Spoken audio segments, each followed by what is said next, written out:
কাবা ঘরের গেলাফ ধরে কানলেও আপনি আমাকে যে মিথ্যা অপবাদটা দিয়েছেন এটা মাফ হবে না যতক্ষণ না আমি মাফ করছি। কথা কি বুঝতে পারছেন? মনে করেন আপনি আমাকে মিথ্যা একটা অপবাদ দিয়েছেন এবং ধুয়ে রেখে দিয়েছেন একদম মিথ্যা অপবাদ দিয়ে। যতক্ষণ আমি আপনাকে মাফ না করছি, কাবা ঘরে গিয়ে গেলাফ ধরে কান্নাকাটি করলেও এই পাপ মাফ হবে না ইনশাআল্লাহ। এই অবস্থায় মৌত হলে কি হবে? পরকালে দেখবেন আমি দাঁড়িয়ে আছি আপনার জন্য, আপনার হিসেব হচ্ছে, হিসেব শেষ। আপনি সালাত, সওম, হজ জাকাতে নেকি নিয়ে উঠেছেন, কিন্তু দেখছেন আমি দাঁড়িয়ে আছি, আমার মতো আরো 10 জন দাঁড়িয়ে আছে। ওই 10 জনকে আপনি গালি দিয়েছিলেন, অপবাদ দিয়েছিলেন, তাদের গীবত করেছিলেন, তাদের সম্পদ বা সম্মানের হানি করেছিলেন। এখন কিয়ামতের মাঠে আপনার নেকি দিয়ে এই ঋণ শোধ করতে হবে, অন্য কোনো অপশন নাই। আর যদি নেকি শেষ হয়ে যায় তখন কি হবে? তখন আমার আমলনামা থেকে কিছু গুনাহ আপনাকে নিতে হবে।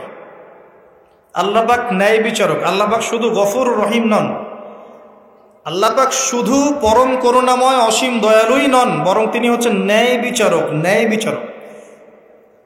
একজন ধর্ষক যদি বলে যে আল্লাহ পাক তো গফুর রহিম, আল্লাহ আমাকে মাফ করে দিতে পারেন, তাহলে যাকে ধর্ষণ করলো সে তার উপর জুলুম হবে না? আল্লাহ পাক যদি ধর্ষককে মাফ করে দেন, তাহলে যাকে ধর্ষণ করা হয়েছে ওর প্রতি জুলুম হবে না? কথা বুঝতে পারছেন না? মনে করেন আপনি নাউজুবিল্লাহ কারো সম্পদ আত্মসাৎ করেছেন, এখন আল্লাহ যদি আপনাকে মাফ করে দেন, তাহলে এই যে যার সম্পদ আপনি আত্মসাৎ করেছেন এর উপরে জুলুম করা হচ্ছে না? আল্লাহ পাককে জুলুম করবেন? এক জাররা পরিমাণ করবেন না। কিয়ামতের মাঠে নেকি দিয়ে তার এই ঋণ শোধ করতে হবে, অথবা তার গোনা আপনার কাঁধে নিয়ে জাহান্নামের পথে যেতেও হতে পারে। আল্লাহ পাক হেফাজত করুন। কাউকে অপবাদ দিয়েছি, কারো সম্মানহানি করেছি, কাউকে মিথ্যা অপবাদ দিয়েছি, কারো প্রতি হিংসা করেছি, বিদ্বেষ রেখেছি, কারো সম্পদ আত্মসাৎ করেছি, কারো জিনিস চুরি করেছি, ছিনতাই করেছি বা ডাকাতি করেছি, বা কারো সম্পদ আত্মসাৎ করে নিজের পেটে ভরেছি, প্রতিবেশীর জমি মেরে দিয়েছি, ওই 2 প্রতিবেশী চাষের জমি জোর করে জবরদখল করেছি। এক কথায় মানুষের সম্মান, জান মালের সাথে জড়িত যে পাপ, এই পাপ আল্লাহর কাছে মাফ হবে না। তাকওয়া কি জিনিস? আল্লাহ ভীতি। নবী সাল্লাল্লাহু আলাইহি ওয়াসাল্লাম বলছেন, আত-তাকওয়া হাহুনা। তাকওয়া হচ্ছে কলিজার মধ্যে, কলবের মধ্যে। আমার দাড়ি, টুপি, জুব্বা, পাগড়ি থাকতে পারে, কিন্তু আমার কলবে কতটুকু তাকওয়া আছে এটা আল্লাহ ছাড়া কেউ জানে না। তাকওয়া সম্পূর্ণ আল্লাহ জানেন একজন ব্যক্তির মধ্যে কতটুকু তাকওয়া আছে। অনেক সময় বাহ্যিক চোখে মনে হতে পারে এই ভাইটা ইসলামিক পোশাক পরে নাই, দাড়ি আমার চেয়ে একটু ছোট, চলাফেরা কেমন জানি, সুন্নতি পোশাক নাই, ওঠা বসা চলাফেরা কেমন মনে হচ্ছে। কিন্তু কে জানে যে তার মনের মধ্যে এমন তাকওয়া থাকতে পারে যার কারণে সে আমার চেয়ে বেশি সম্মানিত হতে পারে না? আবার অনেক সময় মনে হতে পারে যে আমি এইসব চেয়ারে বসে আছি, বড় বড় ওয়াজ করছি, নসিহত করছি, অনেক বড় বড় কথা বলছি, কোরআন এবং সুন্নাহর সামাজিক কথা বলছি, পলিটিক্যাল কথা বলছি, কোরআন সুন্নাহ থেকে কথা বলছি, দেখে মনে হচ্ছে আমার পুরো দেহটা তাকওয়ায় ভরপুর। এমন হতেও পারে যে আমার চেয়ে আপনার তাকওয়া বেশি আছে। কে জানে? এটা শুধু আল্লাহ জানেন। এবং এই তাকওয়াই হচ্ছে আল্লাহর কাছে সম্মান পাওয়ার একমাত্র মানদণ্ড। তাই এখানে একটা নসিহত হচ্ছে, আল্লাহর কাছে নিরপরাধ থাকার চেষ্টা করেন, মানুষের কাছে না। আল্লাহর কাছে ফেয়ার থাকেন, আল্লাহর কাছে আপনি নিষ্পাপ থাকার চেষ্টা করেন, মানুষের কাছে না। আল্লাহর কাছে ভালো হন, দেখবেন আল্লাহ রাব্বুল আলামিন মানুষের মনের মধ্যে আপনার জন্য ভালোবাসা সৃষ্টি করে দিবে। মানুষের কাছে নয়, লোক দেখানো বিষয় নয়। লোক দেখানো বিষয়টাকে রিয়া বলা হয়, এটা একটা গোপন শিরক। তাকওয়াই একমাত্র মানদণ্ড যা আল্লাহর কাছে সম্মানের মানদণ্ড হিসেবে গৃহীত। বংশ, ভাষা, দেশ বা জাতি বা বর্ণ, রক্ত, এগুলো তাকওয়ার মানদণ্ড নয়, এগুলো আল্লাহর কাছে সম্মানের মানদণ্ড নয়। এটা আগে ভালো করে আমাদেরকে বুঝতে হবে। আর সেই ব্যক্তি মুত্তাকি নিঃসন্দেহে, যে আল্লাহকে ভয় করে, আল্লাহর আদেশগুলোকে মেনে চলে, আল্লাহর নিষেধগুলোকে বর্জন করে, নবী সাল্লাল্লাহু আলাইহি ওয়াসাল্লামের তরিকা মতো চলে, কোরআন এবং সুন্নাহর আলোকে জীবন গড়ে, ইনশাআল্লাহ আমরা বলতে পারি এই ব্যক্তি মুত্তাকি। তারপরেও এই ব্যক্তি চূড়ান্তভাবে জান্নাতে যাবে কি যাবে না, এই কথা আল্লাহ ছাড়া কেউ বলতে পারেন না। আসেন, উমর রাদিয়াল্লাহু আনহু একজন সাহাবীকে বলছেন, আপনি কি আমাকে বলতে পারেন তাকওয়া কাকে বলে? উমর রাদিয়াল্লাহু আনহুকে বলা হচ্ছে, হে আমিরুল মুমিনিন, আপনি কি কখনো কাটা বিছানো পথে হেঁটেছেন? উমর রাদিয়াল্লাহু আনহু বলছেন, হ্যাঁ হেঁটেছে। কিভাবে হেঁটেছে? আমরা সতর্কতার সাথে পা ফেলেছি। ওই সাহাবী বলছেন, এটাই হচ্ছে তাকওয়ার উদাহরণ। জীবনে চলার পথে আপনার সামনে শিরিকের টোপ থাকতে পারে, বেদায়াতের টোপ থাকতে পারে, হারাম রিজিকের টোপ থাকতে পারে, জেনার টোপ থাকতে পারে, সুদের টোপ থাকতে পারে, অনেক রকম টোপ কাটা আপনার পথে থাকতে পারে। কিন্তু আপনি এগুলো বেছে বেছে চলছেন, বেছে বেছে পা ফেলছেন এবং জান্নাত আপনার গন্তব্যের দিকে এগিয়ে যাচ্ছেন। এটার নাম হচ্ছে তাকওয়া। আপনি আমি খুব ভালো করেই জানি যে আমরা আমাদের জীবনে কি কি বড় পাপ করেছি, আমাদের বিবেক জানিয়ে দিবে না? আমরা কিন্তু ভালো করেই জানি যে আমরা আমাদের জীবনে কি কি বড় পাপ করেছি। কত বছর নামাজ পড়িনি, কত বছর রোজা রাখি নাই, কত বছর যাকাত দেই নাই, কার কার ক্ষতি করেছি, কার কার উপর জুলুম করেছি, কয়বার জেনা করেছি, কয়টা মেয়ের সাথে সম্পর্ক করেছি, কতদিন বেপর্দায় চলেছি, বয়ফ্রেন্ডের সাথে কোথায় কোথায় ঘুরেছি, বয়ফ্রেন্ডের সাথে কি কি করেছি। এখন তো গার্লফ্রেন্ডও কি কি করে, তাই না ভাই? সুবহানাল্লাহ। আর কিসের জন্য অপেক্ষা করছেন? কিয়ামতের জন্য। আর কোন নিদর্শনের জন্য অপেক্ষা করছেন? তবে এর পরে একটা সময় আসবে যখন মানুষ ছেলে ছেলে আর মেয়ে মেয়ে বিয়ে করবে। এটা এই ধাপটা পার করে আরেকটা ধাপে যাবে, সেটা হচ্ছে মানুষ জন্তু জানোয়ারের সাথে জেনা করবে। বিশ্বাস করলেন না? অপেক্ষা করতে থাকেন। যখন এটাও দেখবেন তখন আমার কথা মনে করে, ভাই কথাটা বলছিল আগেই, মানুষ জন্তু জানোয়ারের সাথেও জেনা করবে। ছেলে ছেলেকে বিয়ে করছে না, মেয়ে মেয়েকে বিয়ে করছে না, এবং এটাকে প্রমোট করা হচ্ছে এমনভাবে যে এটা একটা ভালো জিনিস, এটা একটা ব্যক্তি স্বাধীনতা, মানুষ চাইলে করতেই পারে। কয়দিন পরে দেখবেন মানুষ জন্তু জানোয়ারের সাথেও জেনা করে। বাচ্চাদেরকে মানুষ ধর্ষণ করছে না? এক সময় ছিল কি এই জিনিসটা? বাচ্চাদেরকে কেউ ধর্ষণ করতো? আজকে থেকে 100 বছর আগে ছিল? চিন্তা করে দেখেন, ছিল না। কিন্তু এখন স্বাভাবিক হয়ে যাচ্ছে না? অনেক দেখবেন বাচ্চা এখন ধর্ষিত হচ্ছে। আর যেহেতু এগুলোর বিচার হয় না সুষ্ঠু, ধর্ষক পার পেয়ে যায়। এগুলো কিন্তু এমনি এমনি হয়নি, আস্তে আস্তে এই সময়গুলো আসবে। যাই হোক, আমরা আমাদের ঈমান আমল হেফাজত করি, আমাদের পরিবারটাকে হেফাজত করি। আল্লাহ পাক তৌফিক দান করুন। তো যেটা বলছিলাম, আমরা কিন্তু জানি খুব ভালো করি যে আমরা কি কি পাপ করেছি। এই পাপগুলোকে আগে একটু খাতার মধ্যে লিস্ট করতে হবে। পারবেন? নিজের বড় বড় পাপগুলোকে খাতায় লিস্ট করতে পারবেন? পারা যাবে ইনশাআল্লাহ। ছোটখাটো পাপের কথা বাদ দেন। ছোটখাটো পাপ আল্লাহ পাক অজু করলে মাফ করে দেন। অজু করলে পাপ মাফ হয়ে যায়। নামাজের জন্য হেঁটে যাচ্ছেন, পাপ মাফ হয়ে যায়। আপনি এই যে আপনার পায়ের মধ্যে একটা কাটা ফুটেছে, পাপ মাফ হয়ে গেছে। আপনি জ্বর আসছে, আপনার গোনা মাফ হয়ে যাচ্ছে। আপনি মুসাফা করছেন আমার সাথে, আপনার গোনা ঝরে যাচ্ছে, আমার গোনাও ঝরে যাচ্ছে। ছোটখাটো পাপ মাফের অসংখ্য পদ্ধতি আছে, আল্লাহ পাক দিয়ে দিয়েছেন আমাদের। কিন্তু কবিরা গুনাহ, বড় বড় কবিরা গুনাহ খাঁটি তওবা করা ছাড়া মাফ হবে না। আমি কি বোঝাতে পারছি? কবিরা গুনাহ খাঁটি তওবা না করলে মাফ হবে না।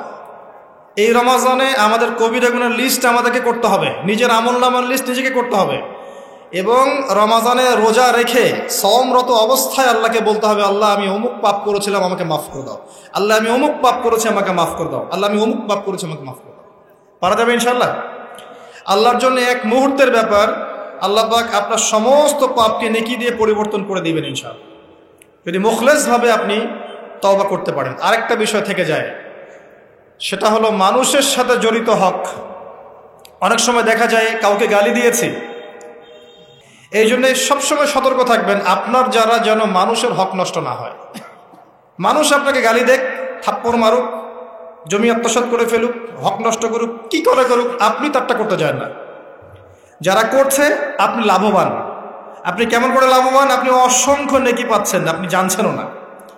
যেই আপনার বিরুদ্ধে মনে করেন আপনি নিষ্পাপ, আপনি মাজলুম, আপনি কোনো অন্যায় করেন নাই, আপনার বিরুদ্ধে জুলুম করা হচ্ছে, অপবাদ দেওয়া হচ্ছে, আপনাকে আন্ডারস্টিমেট করা হচ্ছে, ইত্যাদি ইত্যাদি, আপনি বসে বসে নেকি পাচ্ছেন, বসে বসে নেকি পাচ্ছেন, এবং পরকালে কিয়ামতের মাঠে উঠে দেখবেন অসংখ্য নেকি অটোমেটিক আপনার আমলনামে চলে আসবে।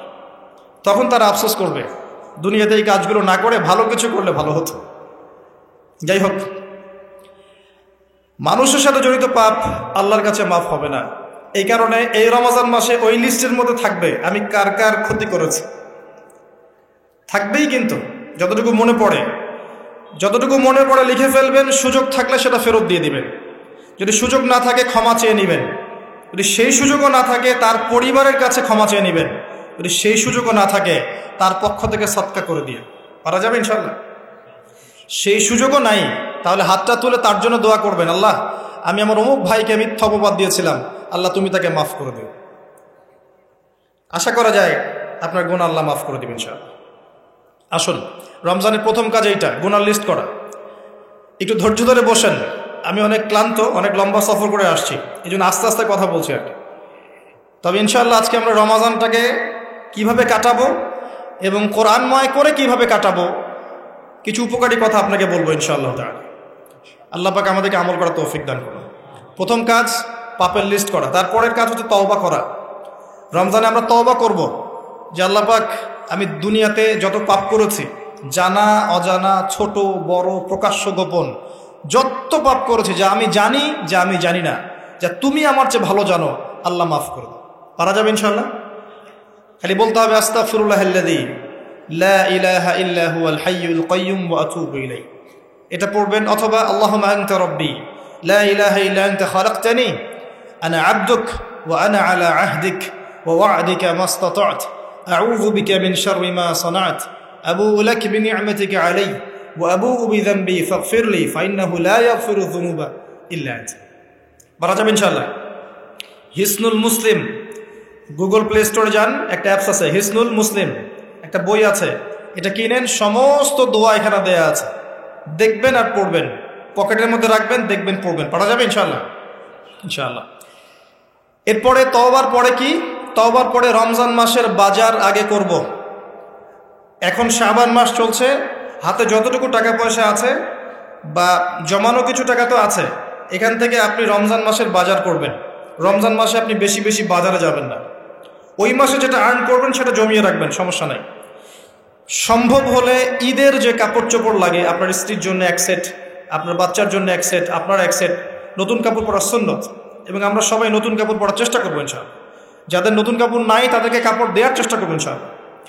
এটাও কিনে রাখতে পারেন আগে ভাগেই। রমজান মাসে আপনি বাজারে সময় দিবেন না, দুনিয়ার কাজে বেশি ব্যস্ত হবেন, এটা একটা টার্গেট। এরপর আপনি রমজান মাসে একটা প্রজেক্ট হাতে নেবেন যে আমার মতো বহু মুসলিম সমাজে আছে যাদের পুরো মাস চলার মতো টাকা পয়সা নাই, আছে না? সামাজিকভাবে হোক, মাদ্রাসার উদ্যোগে হোক, বা রাষ্ট্রীয়ভাবে হোক, যেভাবে হোক, এই গরিব মানুষদের লিস্ট করে বাসায় বাসায় এক মাসের, অন্তত এক মাসের বাজার খরচ পৌঁছে দেওয়ার চেষ্টা করতে হবে। পারবেন? পারবেন না? এক মাসের বাজার কত টাকা লাগে? 2000, 3000, নিত্য প্রয়োজনীয় কথা বলছি, সব তো দিতে পারবেন না। 2-3 হাজার, 4000, এর মধ্যে সে চাল পাবে, ডাল পাবে, ছোলা বুট পাবে, তেল পাবে। বাই দ্য ওয়ে, তেলের দাম যে এখন কত আমি তো জানি না, আমি অবশ্য বাজারে যাই না, আমি জানি না দাম কত।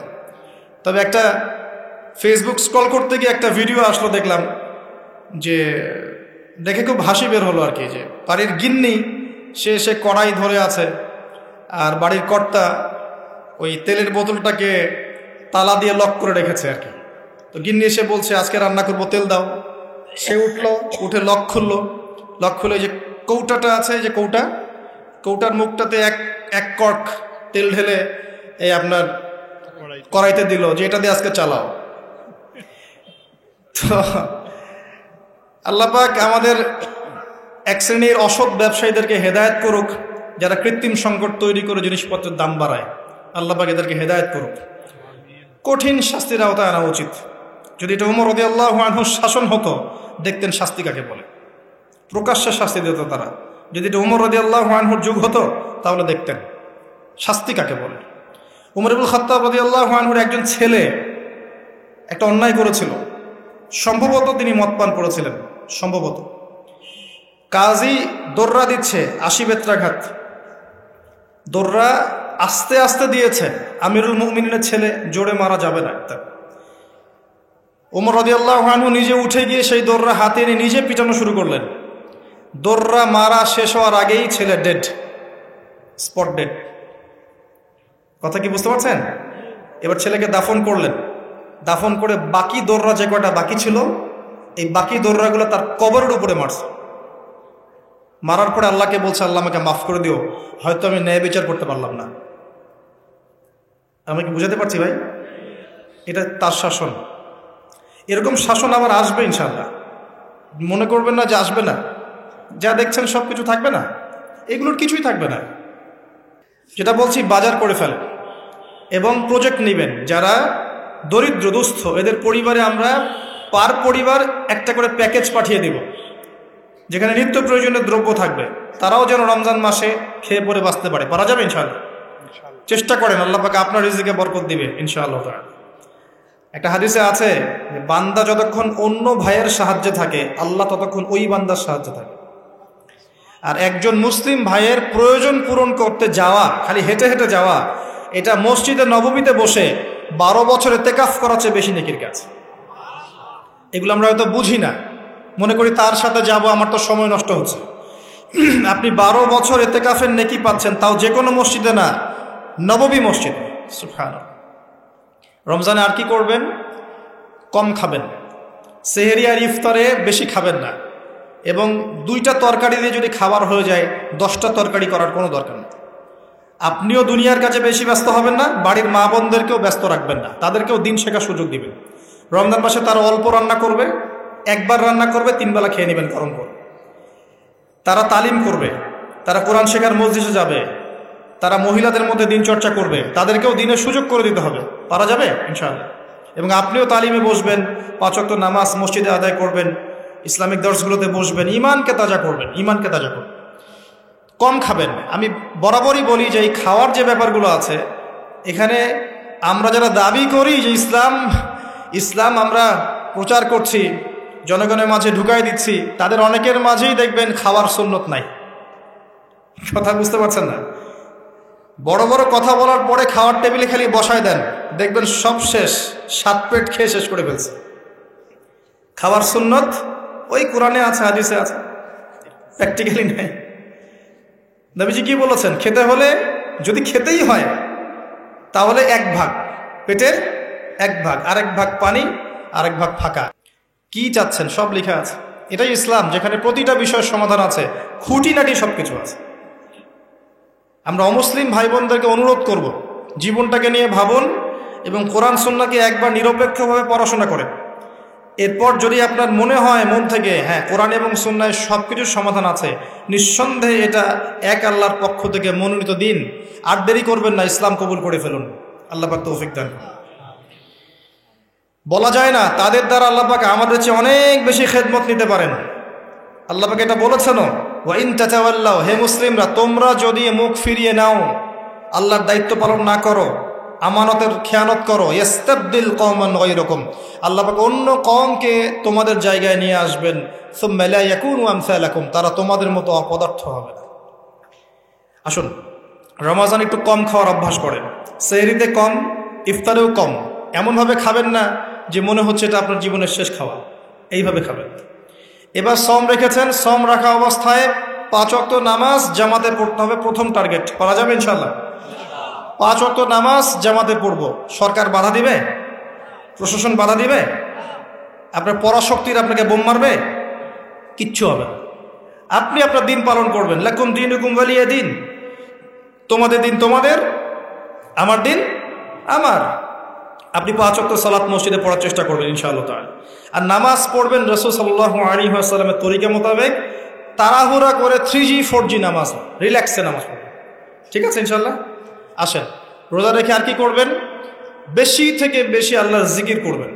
সুবহানাল্লাহ, আলহামদুলিল্লাহ, লা ইলাহা ইল্লাল্লাহ, আল্লাহু আকবার, সুবহানাল্লাহি ওয়া বিহামদিহি, সুবহানাল্লাহিল আযীম, লা ইলাহা ইল্লাল্লাহ ওয়াহদাহু লা শারীকা লাহ, লাহুল মুলকু ওয়া লাহুল হামদু ওয়া হুয়া আলা কুল্লি শাইইন কাদির, লা হাওলা ওয়া লা কুওয়াতা ইল্লা বিল্লাহ ইত্যাদি। যত জিকির আছে বেশি থেকে বেশি করবেন। মানুষের সাথে কথা কম বলবেন। অহেতুক চায়ের দোকানে আড্ডা পিটাবেন না, অহেতুক পাবজি নিয়ে পড়ে থাকবেন না, অহেতুক ফেসবুকে স্ক্রল করে সময় নষ্ট করবেন না, অহেতুক ইউটিউবে পড়ে থাকবেন না। আপনি জিকিরে সময় দিবেন, জায়নামাজে বসে থাকবেন, জিকিরে সময় দিবেন। আল্লাহ পাক তৌফিক দান করুন। এবং বেশি থেকে বেশি দোয়া করবেন আল্লাহর কাছে রমজান মাসে। দোয়া আপনার নিজের জন্যে, আপনার মা বাবার জন্যে, আপনার মৃত আত্মীয় স্বজনের জন্যে, আপনার ফিউচারের জন্যে, আপনার সন্তানদের জন্যে, আপনার দেশের জন্যে, আপনার জনগণের জন্যে, মুসলিম উম্মার জন্য, সবার জন্য কি করবেন? দোয়া করবেন। দোয়ায় কার্পণ্য করবেন না। আপনি যখন অন্য কোনো মুসলিম ভাইয়ের জন্য দোয়া করছেন, তখন আপনার মাথার কাছে একজন ফেরেশতা থাকবেন, যিনি বলবেন যে তোমার জন্যও তাই হোক, তোমার জন্যও তাই হোক। দোয়া করলে লাভ, আপনার ক্ষতি নাই। আর দোয়া করার উপযুক্ত সময়গুলো খুঁজে খুঁজে বের করবেন। যেমন রোজা রাখা অবস্থায় দোয়া করলে দোয়া কবুল হয়। 2 ইকামতের মাঝখানে, মানে আজান এবং একামত এর মাঝখানে দোয়া করলে দোয়া কবুল হয়। নামাজের, ফরজ নামাজের পরে দোয়া করলে দোয়া কবুল হয়। সালাম ফিরানোর আগেও দোয়া করলে দোয়া কবুল হয়, দোয়া মাসুরার পরে। এরপরে সেজদারত অবস্থায় দোয়া করলে দোয়া বেশি কবুল হয়। শেষ রাতে দোয়া করলে দোয়া কবুল হয়। বৃষ্টি পড়ছে, এই সময় দোয়া করলে দোয়া কবুল হয়। একটু দান সাদাকা করেছেন, ভালো কাজ করেছেন, এখন হাত তুলে দোয়া করেন, দোয়া কবুল হয়। ওযু করেছেন, এখন হাত তুলে দোয়া করেন, দোয়া কবুল হয়। অনেক জায়গা আছে দোয়া কবুলের, খুঁজে খুঁজে বের করে দোয়া করতে থাকে। দোয়া চাইতে হবে কেন? নিজের দোয়া নিজে করুন। দোয়া চাওয়া ভালো কাজ, এটা কোনো খারাপ কিছু না, কিন্তু নিজের দোয়া নিজে করতে শেখেন। আপনার যা প্রয়োজন আমি কি বুঝতে পারবো? আপনি যদি বলেন ভাই দোয়া করেন, বলতে পারি বারাকাল্লাহ ফিক, কিন্তু আপনার কি কি দরকার, আপনার মূল চাহিদা কি কি, আপনাকে নিজের ভাষা আল্লাহর কাছে বলতে হবে। যদি আপনি কোনো মতে আরবিও না জানেন, আরবির কিছুই জানেন না, আমি বলবো আপনি প্রয়োজনে বাংলাতেই আল্লাহর কাছে দোয়া করেন। আল্লাহ পাক সব ভাষা বুঝবেন ইনশাআল্লাহ। আল্লাহ পাক কি সব ভাষা বুঝবেন না? ইনশাআল্লাহ। বেশি বেশি দোয়া করবেন। রমজান মাসে আরেকটা কাজ করবেন, যাকাত। আপনাদের যাকাত যেটা আছে নিসাব পরিমাণ যাকাত লিস্ট করে ফেলবেন, হিসাব করবেন, রমজান মাসে যাকাত দিয়ে দিবেন। যাকাত আটকে রাখবেন না। যদি যাকাত কেউ অস্বীকার করে, সে আর মুসলিম থাকে না, সে কাফের হয়ে যায়। এটা মনে রাখবেন। যাকাত অস্বীকার করার কোনো সুযোগ নেই। আর অলসতা করে যদি না দেন, এই যাকাত কিয়ামতের মাঠে আল্লাহ পাক এগুলোকে সোনা রূপা পরিণত করবেন, করে গলাবেন, গলিয়ে কপালে, গালে আর পিঠে লেপটে দিবেন, বলেন নাউজুবিল্লাহ। এবং এই যাকাত একটা সাপের আকৃতি নিবে, সাপ, বিষাক্ত সাপ, যেটা গলায় পেঁচানো থাকবে, মাথাটা থাকবে এই কপাল বরাবর। কবরের মধ্যে যখন শোয়ানো হবে, এই কপাল বরাবর এই সাপ ঠোকাতে থাকবে, বলবে আমি তোমার সম্পদ, আজকে স্বাদ ভোগ কর। এটা কি আমরা চাচ্ছি? চাচ্ছি না। যাকাত দিয়ে দেন। আর যাকাত ইসলামিক অর্থনীতির ভিত্তি। যাকাত দিলেই গরিবের কাছে আপনার সম্পদ যাবে, তখন সেও খেয়ে পরে বাঁচতে পারবে। এভাবে সাম্য বজায় থাকবে। আল্লাহ আমাদের বোঝার তৌফিক দান করুন। রমজান মাসে একটা কাজ করবেন, সেটা হলো পরিবারকে সময় দিবেন, পরিবারকে টাইম দিবেন। পরিবারের মধ্যে ইসলামিক সংস্কৃতি গড়ে তুলবেন। একসাথে সেহরি করবেন, একসাথে সাহরি করার পরে একসাথে ইফতার করবেন, একসাথে তালিম করবেন, ইসলামিক কোনো মুভিজ একসাথে দেখলেন, ইসলামিক কোনো লেকচার একসাথে শুনলেন। মানে ইসলামকে এনজয় করবেন পরিবারকে নিয়ে, সাথে করে নিয়ে। বাচ্চা কাচ্চারা দেখবে ছোটবেলায় আমরা বাবাদের সাথে এটা করেছিলাম, ওইটা করেছিলাম। ইফতার বানাচ্ছেন বাসায়, বাচ্চাদেরকে ইনভলভ করবেন, বাচ্চাদেরকে রোজা রাখতে উৎসাহিত করবেন, ওদেরকে নবীদের গল্প শোনাবেন, ইসলামিক কালচারে বড় করবেন। দেখবেন পরিবারের মধ্যে শান্তি রহমত নেমে আসবেন। পারা যাবে ইনশাআল্লাহ। রমজান মাসে আরও একটা কাজ করবেন, সাদাকাতুল ফিতর দিয়ে দিবেন। এটা সম্পর্কে আলেম ওলামারা আপনাদেরকে বলবে খুতবা ইনশাআল্লাহ, আমি আগেই বলে রাখলাম, সাদাকাতুল ফিতর দিয়ে দিবেন। রমজান মাসে আরেকটা ইম্পর্টেন্ট কাজ আছে, সেটা হলো যে আমাদের সমাজে অনেক এতিম থাকে, বিধবা থাকে, নিঃস্ব অসহায় মানুষ থাকে। এই মানুষগুলোর পাশে দাঁড়ানোর চেষ্টা করবেন। বেশি থেকে বেশি দান সাদাকা করবেন। যতটুকু সামর্থ্য আল্লাহ দিয়েছেন, আপনি বেশি থেকে বেশি দান সাদাকা করবেন। এভাবে ইনশাআল্লাহ আপনি রমজানটাকে উপলব্ধি করতে পারবেন, এনজয় করতে পারবেন। আপনার সালাতের মাধ্যমে, আপনার সিয়াম রাখার মাধ্যমে, দোয়া করার মাধ্যমে, জিকির করার মধ্য দিয়ে, পরিবারের সাথে এনজয় করার মধ্য দিয়ে দেখবেন আপনি আত্মশুদ্ধি অর্জন করতে পারছেন। আরেকটা কাজ, রাতের বেলা তারাবির সালাত। রাতের বেলা তারাবি মসজিদে জামাতে পড়ার চেষ্টা করবেন, এবং সবচেয়ে সুললিত কণ্ঠে যিনি তেলাওয়াত করতে পারেন তাকে ইমাম বানাবেন। নামাজটা এনজয় করা যায় যেন। রুকু করলে সেজদা পাই না এমন নামাজ দরকার নাই। আমার কথায় মন খারাপ করছেন? রুকু করলে সেজদা পাই না এমন নামাজের দরকার নাই। ধীর স্থিরভাবে নামাজ পড়েন, মধ্যম পন্থায় নামাজ পড়েন, সুললিত কণ্ঠে তেলাওয়াত করেন। ওই মক্কার তারাবি দেখেন, মদিনার তারাবি দেখেন, অনেক সুন্দর তারাবি হয়। রাকাত সংখ্যা নিয়ে ঝগড়া করেন না। সামনে একটা ঝগড়া আসবে, 20 রাকাত না 8 রাকাত, তারপরে আবার ঝগড়া আসবে ঈদের তাকবীর কতটা, আর ঝগড়ার তো শেষ নাই। আস্তে আস্তে আস্তে আস্তে ইসলামের বিরোধী শক্তি যারা, তারা বিশ্বের নেতৃত্ব দেওয়ার আসনে চলে গেছে, আর আমরা আপোষে এই মারামারি কাটাকাটি ঝগড়া নিয়ে পড়ে আছে। বিশ্বাস করছেন? এই হচ্ছে বাস্তবতা। কে কার গীবত করবে, কে কাকে অপবাদ দিবে, কে কার উন্নতি দেখে টেনে নামাবে, কে কাকে হিংসা করবে, কোন দল কোন দলকে কাদা ছড়াছড়ি করবে, কোন আলেমকে, কোন বক্তাকে, এগুলো চলছে সমাজে। আর ইখতিলাফি মাসআলাগুলোকে নিয়ে আমরা এতটা সময় নষ্ট করেছি, এই সময়ে ইসরায়েল 70 বছর এগিয়ে গেছে। কথা বুঝতে পারেন না মনে হয়। সামনে দেখেন কি হয়, সামনে সে বিশ্বকে নেতৃত্ব দিবে, দেখে নিয়েন। ও মুসলিমদের নাকের ডগার উপর বসে সারা বিশ্বকে নেতৃত্ব দিবে, মুসলিমরা কিচ্ছু করতে পারবে না যতক্ষণ না ইমাম মাহদি আসছেন, তার আগ পর্যন্ত না। ইল্লা মাশাআল্লাহ, ইল্লা মাশাআল্লাহ। যদি আল্লাহ পাক কিছু বান্দাকে খাস করে নেন, সেটা আলাদা বিষয়।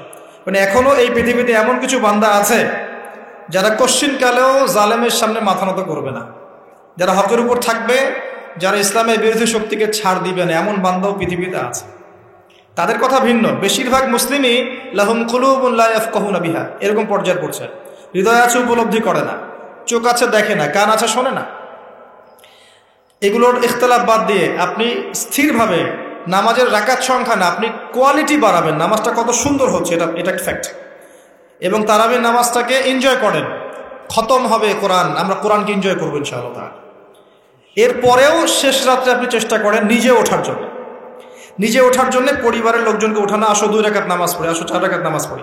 সেহরি করার 1 ঘন্টা আগে ওঠা যাবে না? সেহরি করার 1টা ঘন্টা আগে উঠলেই কিন্তু আমি মিনিমাম 5-6 রাকাত, 8 রাকাত, 10 রাকাত নামাজ পড়তে পারবো। 2 রাকাত তো পারবো কমসে কম। 2 রাকাত পড়ে একটু তাসবিহ তাহলিল করে, একটু কোরআন তেলাওয়াত করে আল্লাহর কাছে হাত তুলে দোয়া করা যাবে না? ওই সময় আল্লাহ পাক প্রথম আসমানে নেমে আসেন, সুবহানাল্লাহ। এসে বলেন, কে আমাকে ডাকবে, আমি তার ডাকে সাড়া দিব। কে আছে আমার কাছে কিছু চাইবে, আমি তোমার চাওয়া পূরণ করব।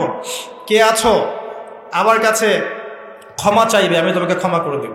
আল্লাহ পাক ফজর পর্যন্ত এটা বলতে থাকে। রমাদানের আর 2টা কাজ। এক হচ্ছে লাইলাতুল কদর তালাশ করবেন। আর লাইলাতুল কদর তালাশ করতে হলে শেষ দশকটা ইতিকাফ করার চেষ্টা করুন। ইতিকাফ করতে পারলে আপনি লাইলাতুল কদর পেয়ে যাবেন ইনশাআল্লাহ। স্পেসিফিকলি বলা নাই 27শে রমজানই লাইলাতুল কদর হবে, স্পেসিফিকলি বলার সুযোগ নাই, মিস হতে পারে। নবীজি বলেছেন শেষ দশকের বেজর রাত 21, 23, 25, 27, 29 যে কোনো একটা রাত লাইলাতুল কদর হবে। এক রাত ইবাদত করবেন, সারা হাজার মাস ইবাদত করার নেকি পেয়ে যাবেন ইনশাআল্লাহ তাআলা।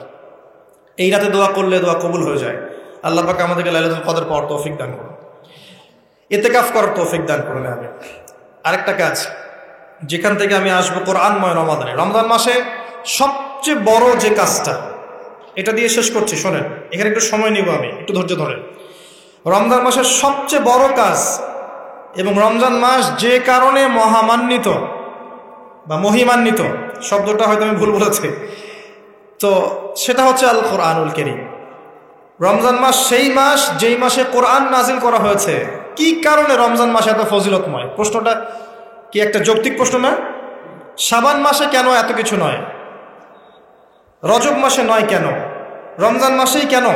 উত্তর একটা উত্তর, যে শাহরু রমাদানাল্লাযী উনজিলা ফীহিল কোরআন। রমজান সেই মাস যেই মাসে আমি কোরআন নাজিল করেছি। কি জন্য নাজিল করেছেন আল্লাহ পাক? হুদাল লিন্নাস, এটা মানব জাতির জন্য হেদায়েত, ওয়া বাইয়িনাতিন মিনাল হুদা, এবং এটা সুস্পষ্ট একটা প্রমাণ, ওয়াল ফুরকান, এবং সত্য মিথ্যার মানদণ্ড, ইলা আখিরিল আয়াত। সূরা কদরে আল্লাহ বলছেন ইন্না আনজালনাহু ফি লাইলাতুল কদর, আমি লাইলাতুল কদরে কোরআন নাজিল করেছি। আর কদর কোন মাসে? শাবানে না রজবে না রমজানে? তাহলে রমজান মাসে কোরআন নাজিল হয়েছে, প্রমাণ হলো। রমজান মাসে আল্লাহ পাক কোরআন নাজিল করেছেন কোথায়? এবার আপনাকে দেখাচ্ছি। এই যে আইয়ামে জাহেলিয়াতে। কোথায়? আইয়ামে জাহেলিয়াতে, যখন একটা যুগের মধ্যে শিরক আছে, সুদ আছে, ঘরে ঘরে শিরক, ঘরে ঘরে সুদ, ঘরে ঘরে মাদক, ঘরে ঘরে মেয়েদের অবমাননা, এবং গোত্রীয় হানাহানি, কাটাকাটি, মারামারি, জেনা, ব্যভিচার ভর্তি একটা সমাজের মধ্যে। এখানে রমজান মাসে লাইলাতুল কদরে আল্লাহ কোরআন নাজিল করছেন। কথা কি বুঝতে পারছেন? এবার এই মাসটাকে আল্লাহ পাক সম্মানিত করে দিলেন। তাহলে রমজান মাসের মূল কাজটা কি? কোরআনকে সময় দেয়া। এই মাসের মূল বিষয়টা কি? আল কোরআন। এখন আসেন, এই জাহেলি যুগে কোরআন নাজিল হলো মাত্র 23 বছর পর। কত বছর? মাত্র 23 বছর কোরআন অনুযায়ী চলার পরে দেখা গেল ওই জাহেলি যুগের মধ্যে কোনো শিরক নাই, ওই জাহেলি যুগের মধ্যে কোনো সুদ নাই, ওই জাহেলি যুগের মধ্যে কোনো নারীর অবমাননা নাই, ওই জাহেলি যুগের মধ্যে কোনো রকমের মাদক নাই, এই জাহেলি যুগের মধ্যে ওই জাহেলি যুগের কোনো গোত্রীয় হানাহানি নাই, সবাই ভাই ভাই হয়ে গেছে। সুবহানাল্লাহ। কত বছর? 23 বছর। কিভাবে চলেছেন? এই আল্লাহর কিতাব আল কোরআনুল কারীম, এর শিক্ষা এবং এর ব্যাখ্যা সুন্নাহ, এটাকে ফলো করে চলা হয়েছে 23 বছর, মাত্র 23 বছর। এখন সেই আল্লাহ কি নাই? সেই নবী নাই? নবী জীবিত না থাকলেও তার সুন্নাহ নেই এবং সেই কিতাব আমাদের মাঝখানে নাই? সবই আছে। যদি সেই আল্লাহ থাকেন, সেই নবীর সুন্নাহ থাকে এবং সেই কিতাব আমাদের মাঝে থাকে, তাহলে আমাদের জাহিলিয়াতগুলো দূর করা সম্ভব না? কি করবেন রমজান মাসে কোরআনকে? আপনি জেনেছেন রমাদান মাস কোরআনের মাস, এই মাসটাকে আপনি কিভাবে মূল্যায়ন করবেন? আমি কয়েকটা ক্লাসিফিকেশন বলছি, লিসেন, এই জায়গাটা একটু ভালো করে শোনেন। 1 নাম্বার, বিভিন্ন শ্রেণীর মানুষ থাকে। এক শ্রেণীর মানুষ আছে আমাদের সমাজে যারা আলিফ বা তা মোটেই জানে না। আছে? আছে? এমন অনেক মানুষ আছে, এদের সংখ্যা কিন্তু কম না, প্রচুর মানুষ যারা আলিফ বা তা উচ্চারণ করতে পারে, কোরআন বিশুদ্ধ করে একটা আলহামদুলিল্লাহ রাব্বিল আলামিন এটা পড়তে পারে না, বানান করে করে পড়তে পারে না। আছে না? এক কথায় বিশুদ্ধ তেলাওয়াত করতে পারে না, এমন মানুষের সংখ্যা কম না বেশি? প্রচুর। তাদের জন্য এই রমজানের টার্গেট হচ্ছে তাদেরকে এই রমজানের মধ্যেই কোরআন তেলাওয়াত করা শিখতে হবে। এতটুকু পারবেন? পারবেন না? ভয় পাচ্ছেন? রমজান 1 মাস সময় লাগার কথা না, আপনার 20 দিন সময় লাগবে কোরআন তেলাওয়াত শিখতে ইনশাআল্লাহ। বিশ্বাস হচ্ছে না? হয়তো আপনি দ্রুত গতিতে পড়তে পারবেন না, কিন্তু পড়তে পারবেন। আপনি মদ মাখরাজ তাজবিদগুলো শিখতে পারবেন। এখন আপনার জন্য টার্গেট যারা কোরআন মোটেই তেলাওয়াত করতে পারেন না, এই মাসে 1 মাসের মধ্যে আপনি কোরআন তেলাওয়াত করা শিখবেন, এটাই আপনার টার্গেট। পারবেন? মনে রাখবেন, নবী সাল্লাল্লাহু আলাইহি ওয়াসাল্লাম বলেছেন ইকরাউল কোরআন, তোমরা কোরআন তেলাওয়াত করো। ফাইন্নাহু ইয়াতি ইয়াউমাল কিয়ামা শাফিআন লিআসহাবিহি, কোরআন কিয়ামতের দিন তার পাঠকারীর জন্য সুপারিশকারী হবে ইনশাআল্লাহ। খায়রুকুম মান তাআল্লামাল কোরআন ওয়া আল্লামাহু, তোমাদের মধ্যে সেই ব্যক্তি শ্রেষ্ঠ বা উত্তম যে নিজে কোরআন শেখে, অন্যকে শেখায়। আরো হাদিস এসেছে, নবী সাল্লাল্লাহু আলাইহি ওয়াসাল্লাম বলেছেন আল্লাযী ইয়াকরাউল কোরআন ওয়া হুয়া মাহিরুম বিহি, যে ব্যক্তি কোরআন তেলাওয়াত করে এবং তার উপর দক্ষ হয়, মা'আস সাফারাতিল কিরামিল বাররা, সেই ব্যক্তি সম্মানিত ফেরেশতাদের সাথে হাসর করবে ইনশাআল্লাহ। ওয়াল্লাযী ইয়াকরাউল কোরআন ওয়া ইয়াতাতা'উ ফিহি, আর যে ব্যক্তি কোরআন তেলাওয়াত করে কিন্তু করতে গিয়ে আটকে যায়, ওয়া হুয়া আলাইহি শাক, এটা তার জন্য কষ্টকর হয়, ফালাহু আজরান, তার জন্য ডাবল পুরস্কার আছে। একটা হাদিসে, তিরমিজির হাদিসে নবীজি বলেছেন যে মান ক্বারা হারফাম মিন কিতাবিল্লাহি ফালাহু হাসানা, যে ব্যক্তি একটা হরফ পড়বে আল্লাহর কিতাবের, আলিফ লাম মিম, লা আকুলু আলিফ লাম মিম হারফুন, নবীজি বলছেন আমি বলছি না যে আলিফ লাম মিম তিনটা মিলে একটা হরফ, বাল আলিফুন হরফ, লামুন হরফ, মিমুন হরফ, আলিফ একটা হরফ, লাম একটা হরফ, মিম একটা হরফ, প্রত্যেকটা হরফে তার 10টা করে নেকি হবে ইনশাআল্লাহ। আল হাসানাতু বিআশরি আমসালিহা, একটা নেকিকে 10 দিয়ে গুণ করা হবে। আর রমজান মাসে যে কোনো নেক আমল 70 গুণ বাড়িয়ে দেওয়া হয়। আল্লাহ চাইলে 700 গুণ বাড়াতে পারেন, আল্লাহ চাইলে অপরিসীম বাড়াতে পারেন। আল্লাহ পাক কবুল করুন। তিলাওয়াত করবেন, তিলাওয়াত শিখবেন। তো যাদের কোরআন তেলাওয়াত করার যোগ্যতা নেই, এই মাসে কি টার্গেট দিলাম ভাই? এই মাসে আপনি ন্যূনতম টার্গেট জাস্ট কোরআন তেলাওয়াত শিখবেন, পারবেন ইনশাআল্লাহ? অনেকের মধ্যে কনফিউশন আছে না, আমারটা হচ্ছে কি হচ্ছে না, আছে না, সঠিক হচ্ছে কি হচ্ছে না। আপনিও এই টার্গেটে থাকেন, আপনি এই মাসে কোরআন আবার তেলাওয়াত করা শিখবেন। কিভাবে শিখবেন? মাদ্রাসায় কোর্স করানো হবে, আপনি মাদ্রাসায় যাবেন। অনলাইনে যদি কোর্স করায় কেউ, অনলাইনে কোর্স করবেন, অথবা বাসায় একটা আরবি শিক্ষক নেবেন, অথবা মসজিদ ভিত্তিক এই মাসব্যাপী কোরআন শিক্ষার কার্যক্রম চালু করবেন। করা যাবে ইনশাআল্লাহ। এটা উচিত রাষ্ট্র থেকে চালু করে দেয়া মাসব্যাপী কোরআন শিক্ষার কার্যক্রম। এটা করতে পারলে সবচেয়ে ভালো হতো। এদেশ থেকে যত মহামারীর ভাইরাস সব চলে যেত। বিশ্বাস করেন না কোরআনের বরকতে সব বিপদ আপদ কেটে যেতে পারে? সূরা বনী ইসরাঈল আল্লাহ পাক বলেছেন যে ওয়াইদা ক্বরা'তাল কুরআন, হে নবী আপনি যখন কোরআন তেলাওয়াত করবেন বা করেন, জাআলনা বাইনাকা ওয়া বাইনাল্লাযীনা লা ইউমিনুনা বিল আখিরাহ হিজাবাম মাসতুরা, যখন আপনি কোরআন তেলাওয়াত করেন তখন আপনার এবং ওই জগৎ, যেই জগৎটা আল্লাহ এবং পরকালে বিশ্বাস করে না, এদের মাঝখানে মানে ইমানদার এবং এর শত্রুদের মাঝখানে আমি আল্লাহ একটা অদৃশ্য পর্দা স্থাপন করে দিয়েছি। ওই দিক থেকে কোনো ক্ষতি আপনাকে স্পর্শ করতে পারবে না। যাই হোক, এটা আপনাদের টার্গেট। 2 নাম্বার, দ্বিতীয় শ্রেণীর মানুষ যারা কোরআন মাশাআল্লাহ তিলাওয়াত করতে জানেন এবং আপনার কনফিডেন্স আছে। এখানে একটা কথা বলতে ভুলে গিয়েছিলাম যে আপনাকে শয়তান 3 ভাবে বিভ্রান্ত করতে পারে। একটা হচ্ছে শয়তান কিন্তু আপনাকে বোঝাতে পারে যে আপনি অনেক জানেন, আপনার জানার দরকার নাই, এটা শয়তান আপনাকে বোঝাতে পারে। 2 নাম্বার বোঝাতে পারে যে আপনার দ্বারা হবে না, আপনি পারবেন না। আমার কথাটা মনে রাখেন। 3 নাম্বার বোঝাতে পারে যে আমার অনেক সময় পড়ে আছে, পরে শিখে নেবে, এত তাড়াহুড়োর কি আছে। এই 3টা অস্ত্র শয়তানের বড় বড়। আরেকটা অস্ত্র আছে 4 নাম্বার, সেটা হলো শিখতে গিয়ে দেখবেন শয়তান ওয়াসওয়াসা দিবে, এক টিচার ভালো না, ওস্তাদ ভালো না। এটা একটা ওয়াসওয়াসা। উস্তাদের হাতে নিজেকে ছেড়ে দিতে হবে, তারপরে সে বুঝবে আপনাকে কোন পথে নিয়ে যেতে হবে। নবী মূসা আলাইহিস সালাম যখন এসেছিলেন খিদর আলাইহিস সালামের কাছে, হাল আত্তাবিউকা আন তুআল্লিমানি মিম্মা উল্লিমতা রুশদা, তিনি এসে বলেছেন, হে খিদর আমি কি আপনার সাথে থাকতে পারি এই শর্তে যে আল্লাহ আপনাকে যে জ্ঞান শিখিয়েছেন আমাকে শেখাবেন? তখন খিদর আলাইহিস সালাম বলছেন, ইন্নাকা লান তাসতাতিআ মা'ইয়া সাবরা, তুমি তো আমার সাথে ধৈর্য ধরতে পারবে না। ধৈর্য ধরে ওস্তাদের কাছে সুপর্দ করতে হয়, তারপরে জ্ঞান পাওয়া যাবে ইনশাআল্লাহ। এত অস্থির হলে হবে না।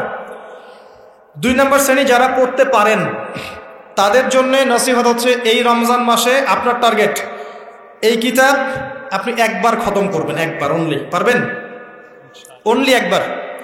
প্রত্যেক দিন আপনি 1 পারা করে পড়বেন, প্রত্যেক দিন 1 পারা, 30 দিন 30 পারা। সম্ভব? খুব কঠিন? পারা যাবে না? ইনশাআল্লাহ আল্লাহ পাক তৌফিক দান করুন। আবারও বলছি, কোরআন তেলাওয়াত করলে আপনি প্রত্যেক হরফে 10 নেকি পাবেন। আপনি এই কোরআন আপনার পক্ষে সুপারিশ করবে, আপনি সম্মানিত ফেরেশতার সাথে হাসর করবেন। ইন্নাল্লাহা ইয়ারফাউ বিহাযাল কিতাবি আকওয়ামান ওয়া ইয়াদাউ বিহিল আখারিন, বহু সম্প্রদায়কে আল্লাহ পাক এই কোরআনের মাধ্যমে সম্মানিত করেন, অনেককে অপদস্থ করেন। হাফেজে কোরআনদেরকে বলা হবে, ইকরা ওয়ারতাক, তোমরা পড়ো, উঠতে থাকো।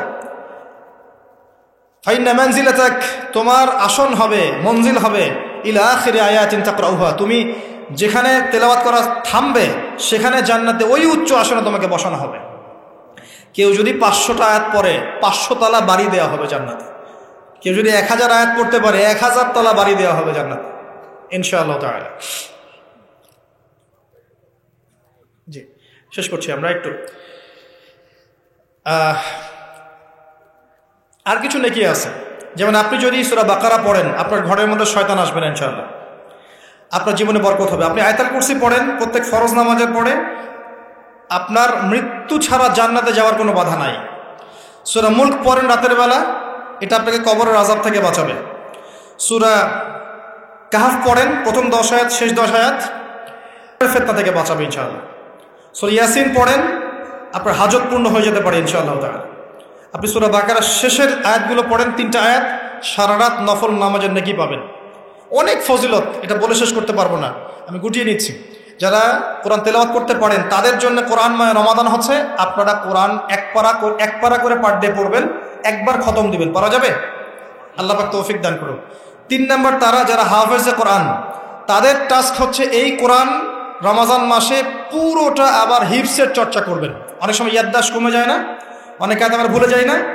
হাফেজদের প্রতি নসিহত হচ্ছে, এই মাসে আপনি পুরো কোরআনটাকে আবার রিগেইন করবেন, রিভাইজ করবেন, চর্চা করবেন, আবার আগের জায়গায় ফিরিয়ে নিয়ে আসবেন। পারবেন ইনশাআল্লাহ? আল্লাহ তৌফিক দান করবেন। এবং সম্ভব হলে তারাবির নামাজ পড়ান। যারা তারাবির নামাজ পড়ায় তারা সৌভাগ্যবান, তারা পুরো কোরআনটা হিফজ করার সুযোগটা পেয়ে যায়। আল্লাহ পাক তাদেরকে তৌফিক দান করুন। এখানে একটা কথা বলবো আমি 1 মিনিটে, যে ইমাম খতিব মুয়াজ্জিন যারা আছেন তাদের ভালো ভাতার ব্যবস্থা করবেন। তাদের পরিবারের ভরণ পোষণের জন্য ভালো অঙ্কের ভাতার ব্যবস্থা করবেন। সব কিছুর দাম বাড়বে, তাদের ভাতা বাড়বেন, এটা হতে পারে না। তাদের পক্ষে যদি কথা বলার কেউ না থাকে, আমি কথা বলছি তাদের জন্যে আপনি ভালো অঙ্কের ভাতার ব্যবস্থা করবেন। তাদেরকে যেন পরিবার নিয়ে টেনশন করতে না হয়। নামাজ পড়াবেন, তারাবি পড়াবেন, খুতবা দিবেন, দিনের প্রচার করবেন, আপনি তার পরিবারের দায়িত্ব নিয়ে নেবেন। পারবেন? এটা করতে না পারলে তো আল কোরআন আলো ঘরে ঘরে জ্বলবে না। কোরআনওয়ালা মানুষের যদি সমস্যায় থাকে, তাহলে কোরআনের কথা কে বলবে? কে নামাজ পড়াবে আর কে আপনাকে তারাবি পড়াবে?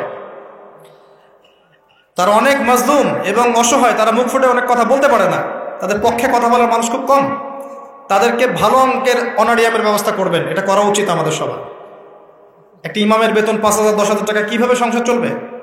সংসার চলতে পারে না। আল্লাহ পাক তাদেরকে প্রশস্ত রিজিকের ব্যবস্থা করুন, আমিন। আমাদের মানসিকতা পরিবর্তন করুন, আমিন। হাফেজ কোরআনদের জন্য এই টাস্ক, আপনারা পুরো কোরআন হিফজ করবেন, চর্চা করবেন এই রমজান মাসে। তারপরে আর 2-3টা বলে শেষ করছি। যারা কোরআন আমরা অর্থ জানি, টুকটাক অর্থ জানি, আমাদের কাজ হচ্ছে এই রমজান মাসে কোরআনের ব্যাকরণগুলোকে ঝালাই করা, আরবি ভাষাটাকে একটু ঝালাই করা, এবং বিশুদ্ধ তাফসিরকে নিয়ে পুরো কোরআন A to Z পুরো কোরআন 1 মাসের মধ্যে অর্থসহ পড়া। পারবো ইনশাল্লাহ? যারা আমরা অর্থসহ পড়তে আগ্রহী বা টুকটাক আরবি ব্যাকরণ ভাষা জানি, তাদের উপর দায়িত্ব হচ্ছে এই রমজান মাসে পুরো কোরআনটা অর্থসহ পড়ার চেষ্টা করা। আল্লাহ পাক আমাকে আপনাদের সবাইকে তৌফিক দান করুন। এখানে আমি একটা সহজ কথা বলছি, শোনেন। আল কোরআনুল কারীমের মধ্যে 600টা পৃষ্ঠা আছে। কয়টা পৃষ্ঠা? এই কিতাবের মধ্যে 600 পৃষ্ঠা আছে। প্রত্যেক 20 পৃষ্ঠায় একটা করে পারা শেষ হয়, এবং প্রত্যেকটা পৃষ্ঠায় আপনি 15টা করে লাইন পাবেন। প্রত্যেকটা লাইনে আপনি গড়ে 9টা করে শব্দ পাবেন।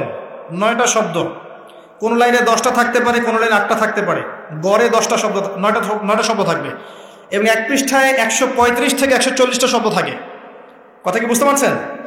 এভাবে হিসাব করলে দেখা যায় যে এই 600 পৃষ্ঠার কিতাবের মধ্যে সব মিলিয়ে শব্দ আছে 77,800টা। কতটা?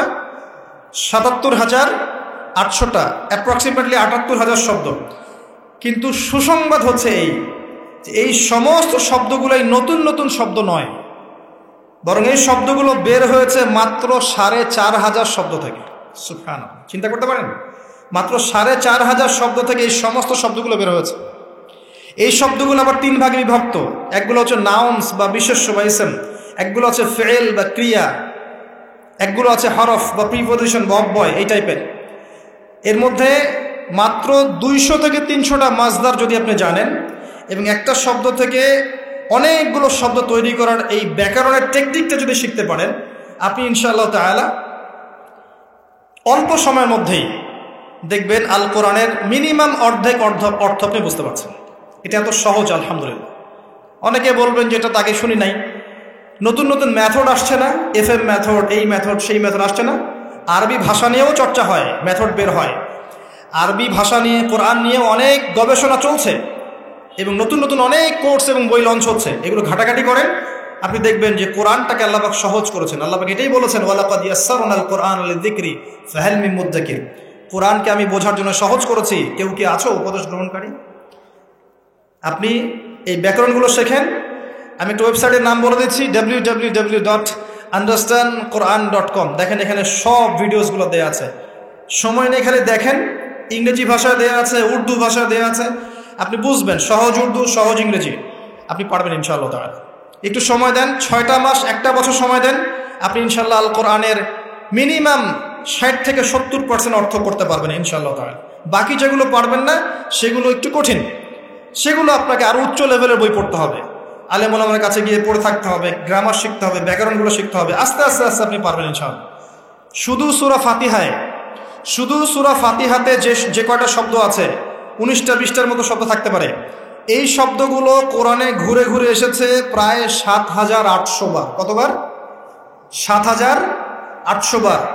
এই শব্দগুলো আলহামদু, লিল্লাহি, মালিক, আর রহমান আর রহিম, ইয়াকা ওয়া না'বুদু নাস্তাইন, এই শব্দগুলো ঘুরে ঘুরে কোরআনে এসেছে প্রায় 7,800 বার। আপনি সূরা ফাতিহার অর্থ জানেন, অর্থ হচ্ছে আপনি কোরআনের 7,800টা অর্থ জানেন।